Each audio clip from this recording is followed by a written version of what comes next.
I'm gonna mute it. Have him call. Can you?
You're muted, Lady Rochelle. Can you hear me?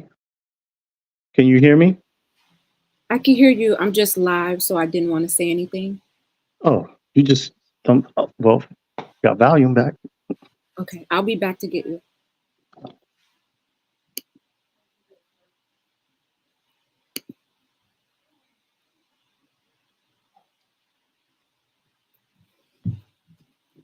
All right, he's ready. Okay.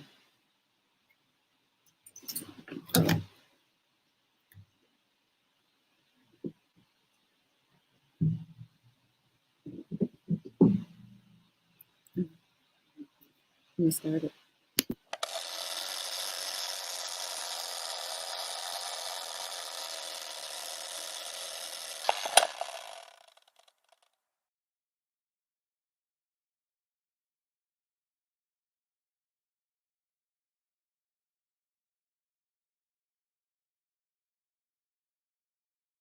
Educating and empowering you into action.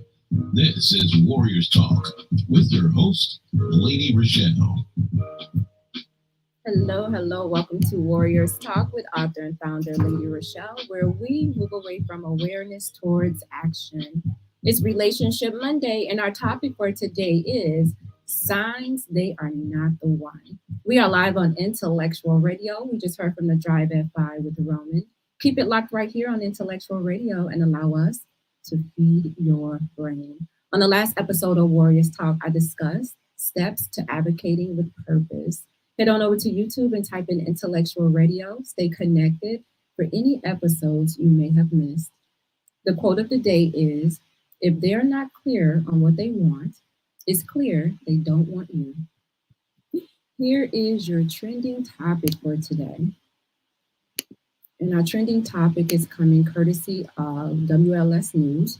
In Bridgeview, Illinois, the girlfriend of a man shot to death in the south suburbs this week appeared in court Sunday for her alleged involvement in the murder. Another man who she was allegedly in a secret relationship with is also facing charges for the fatal shooting. Prosecutors said out of several text messages between the co-defendants, which they said is proof of their murder for hire plan. The judge agreed, ordering Rizal to be held behind bars pending her trial.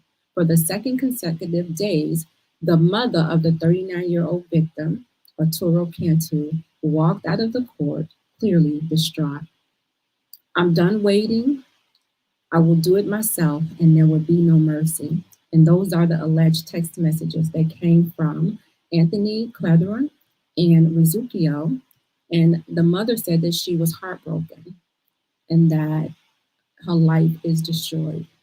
The co-worker was ordered detained during the initial court appearance on Saturday, and he is actually charged with the murder itself, having alleged pulling the trigger early Wednesday morning in Bridgeview while the victim was loading items in his car, getting ready to leave his home.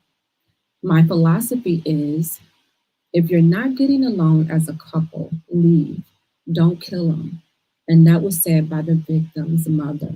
She said her son did not deserve it. While in court, the defendant, with her initial interview, told the police that she denied having any knowledge of the murder. And that is your trending topic for today. If you are tuned in on any form of social media, like the show, share the show. Invite someone else in on the show that you feel may benefit from this valuable information. Co-hosting with me today is none other than our cancer activist, motivational speaker, and the founder of the Gal Foundation, Rizal Gilmore, aka The Biz. Hey, Rizal. Hey, Lady Rochelle. What's up? Oh, look, I'm just glad we got this technical difficulty behind the scenes done, solved, and we ready to go. You know, we always know how to work things out here on Intellectual Radio. Teamwork. Yes, We always make it happen. that's right. So I'm excited about the topic today. Signs they are not the one. And Definitely going to be juicy. I was sitting back thinking, Rizal, like of relationships I had when I knew, like right off the bat, this ain't gonna work out. And then I was trying to think about like, what did I do? Did I stay? Did I cut it off immediately? And a lot of times I may have cut it off depending on how I felt about the person. I may have tried to wait it out because, you know, as women, we try to change people. We hope for change. We figure we can make them act a certain way. And it always turns out to be not a good situation. Nope, you can't change nobody. That person is going to have to be willing to change. And I always say, if you don't like me for who I am not the person that you need to be with. Because more than likely, ain't nobody going to change. Well, that's being dead honest. Ain't nobody going to change. What do they say? A leopard don't change his stripes. Is that true? Yep. Spots. Yep. Wow. Yep. Who has the stripes? Maybe in the later year. Maybe it takes some time. Say that again. Maybe in the later years, it takes some time, but right away, no. Men are we're stubborn, so it doesn't happen right away for us. It has to be some type of drastic thing that happens for us to be like, you know what? Hold on, babe. Hold on. You know, you got to have your stuff at the door about to leave or something. To be like, okay. You just kidding. Just stay. So, yeah. I believe you because I've seen it. I've seen it happen like that, and it's like, why are you waiting until the last minute to decide that? Oh, okay, now I want to act right. And you could have just done it all along. Sometimes, what's that saying? Some people don't believe that fat meat is greasy. You heard that saying? Mhm. Sound like my father used to say, some people don't believe that cow horns are hooked. What? I never heard that one. There you go. You're the first on intellectual radio. I never heard that one before. That's funny. All right, well, let's jump right into the conversation. And the first one that's on the list that I have on the list is, of course, this is probably a given right here, which would be the lack of communication. And this is Yep. a sign that that person may not be the one. Yes. Lack of communication. Well, I Oh, think nowadays a lot of people just don't know how to communicate, honestly. Um, I don't know what's been going on lately, but I've been having at least three advisory meetings with females about their relationship and what they're going through. And communication definitely has been a big problem in their relationships. Now, I'm not a counselor or anything, even though they kind of tend to lean on me because I give good advice. And I tell them, because when you go through something, you know how to get through something. So they kind of favor towards what I say. But definitely communication is a very big problem in a lot of relationships, and a lot of people do not know how to do it. And communication can solve a lot of problems just like that if you just talk to each other. I totally agree. Just consistent communication. And a lot of times there'll be miscommunication because sometimes we don't, there's something going on and we may tell half truths about what's going on and, have this person thinking one thing when it's totally something different. And I don't know if some of us may be afraid of the consequences of, what can happen when you truly communicate to a person like what you're feeling, what's going on. And sometimes we just have to allow them to like sit in it and deal with it. You can't force somebody to talk, but you can put your information out there and then allow them to deal with it in their way. I mean, would you really tell a person that there's something going on with you that you don't like about them? Or would you try to just give them hints around the way without telling them the whole thing and hoping they kind of guess it? Because you don't want to hurt their feelings and you don't want to start no backlash and no argument, and then that's going to shut down the communication. Would you really, like say, hey, I mean, really just put it out there on the line of like, look, what you did, you was ugly, blah, blah, blah. I don't like this. I don't like that.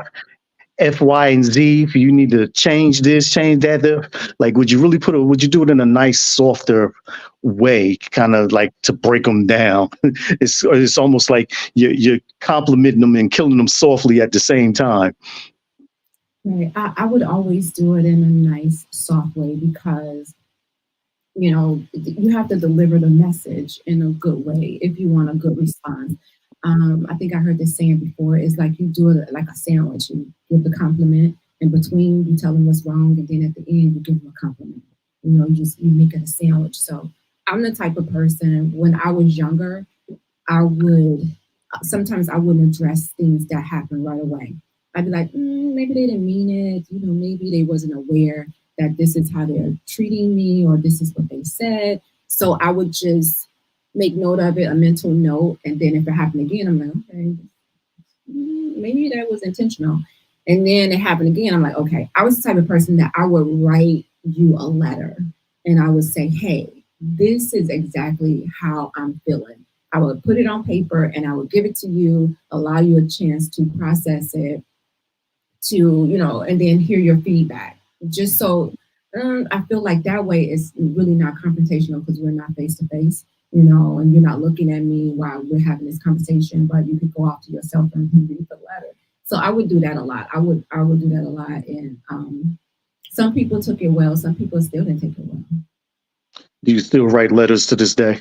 No, I just be like, you know what? Yeah, that's not working for me. That was the younger me trying to say people's Because I feelings. thought too, that's almost like texting now.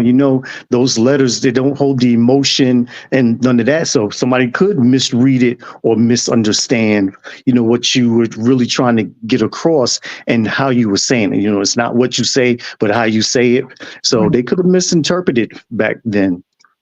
That's true. That's true. And that's why I was like, just let them read it. And then if you have any questions, you can come to me and ask me whatever you want to know about it. But this is how I'm feeling. And this would be something that I have already addressed with you already. I've already said, I don't like the way you talk to me. I don't like the way you handle me in this way. So I've already told you these things. It's just that it keeps going on. And now I'm just like, okay, I'm at my wit's end. And if it doesn't stop now, then I'm walking. So I'm putting this in writing so you can see it, I can see it, and hopefully they will do something about it.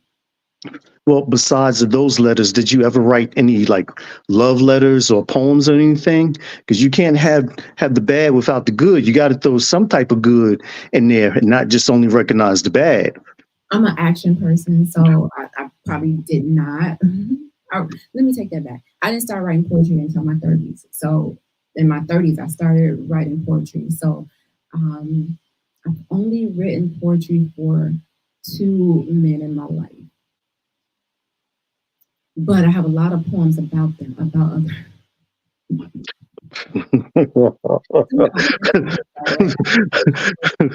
And my They poetry, are good poems, right? some of them are not.